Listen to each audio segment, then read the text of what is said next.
बात करते हैं पहले एग्जांपल की, वो है क्या, इंटीग्रेशन 1 से infinity dx upon root x. हमको चेक करना है कि ये कन्वर्जेंट है या डाइवर्जेंट है। उससे पहले हमको क्या चेक करना पड़ेगा कि जो आपका ये है फर्स्ट काइंड का है कि सेकंड काइंड का है, तभी ना हम उसको सॉल्व करेंगे। तो देखो यहाँ पे आपका b इंफिनिटी है, मतलब ये फर्स्ट काइंड का है।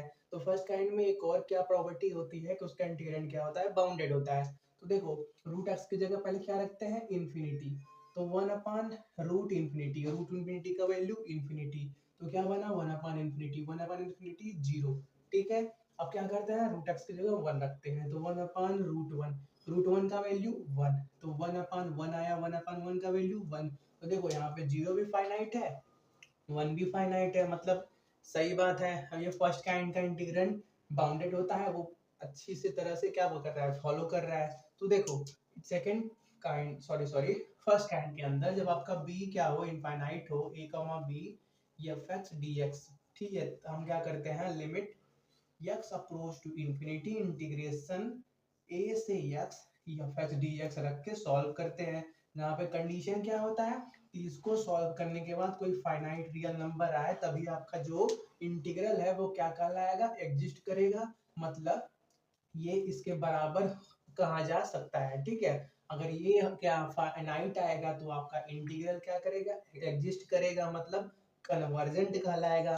एग्जिस्ट कब करेगा, जब उसका वैल्यू क्या आए, कोई रियल नंबर आए। अगर ये इनफाइनाइट हो जाए तो उसका वैल्यू क्या आ जाएगा, इनफाइनाइट, मतलब वो क्या कहलाएगा, डाइवर्जेंट कहलाएगा। ठीक है, तो वही हमको चेक करना है कि कन्वर्जेंट है कि डाइवर्जेंट है।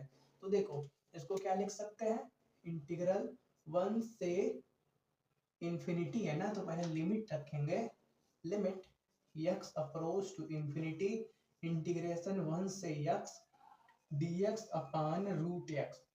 देखो रूट एक्स को हम क्या लिख सकते हैं, x के पावर 1/2, क्या x के पावर 1/2, और x के पावर 1/2 को ऊपर ले जाएं तो क्या बन जाएगा, x के पावर -1/2 बन जाएगा, कोई दिक्कत नहीं है।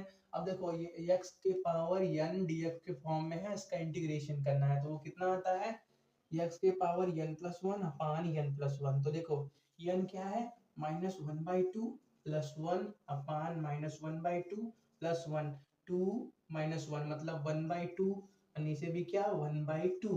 तो देखो ये कितना आएगा, limit x approach to infinity x के पावर 1/2, x के पावर 1/2 का मतलब √x। ठीक है, नीचे क्या आएगा 1/2, 1/2, तो 2 को क्या करो ऊपर लेते जाओ, कोई दिक्कत नहीं है।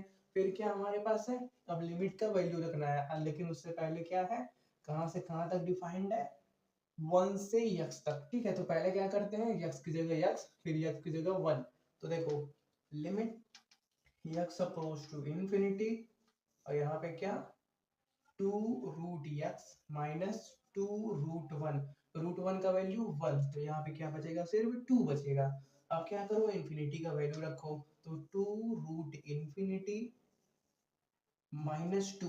तो देखो रूट इंफिनिटी का मतलब इंफिनिटी, और इंफिनिटी में कोई रियल नंबर मल्टीप्लाई करोगे तो वो भी क्या आएगा, इंफिनिटी, और इंफिनिटी में से कुछ घटाओगे तो क्या आएगा, इंफिनिटी। ओवरऑल क्या आ गया, इंफिनिटी आ गया, जिससे आप क्या बोल सकते हो कि इसका जो लिमिट है वो क्या है, इनफाइनाइट आ गया, जिससे ये फंक्शन क्या हो गया, डाइवर्जेंट हो गया। ठीक है, इसके लिए आपको एक स्टेटमेंट लास्ट में लिखना पड़ेगा। ठीक है, स्टेटमेंट क्या है, thus the limit does not exist, thus the limit does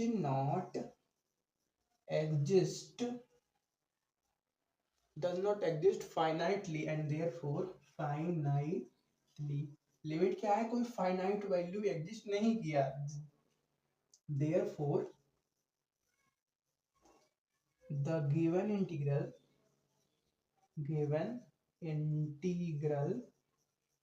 is divergent. ठीक है, चलो इनको नोट करो।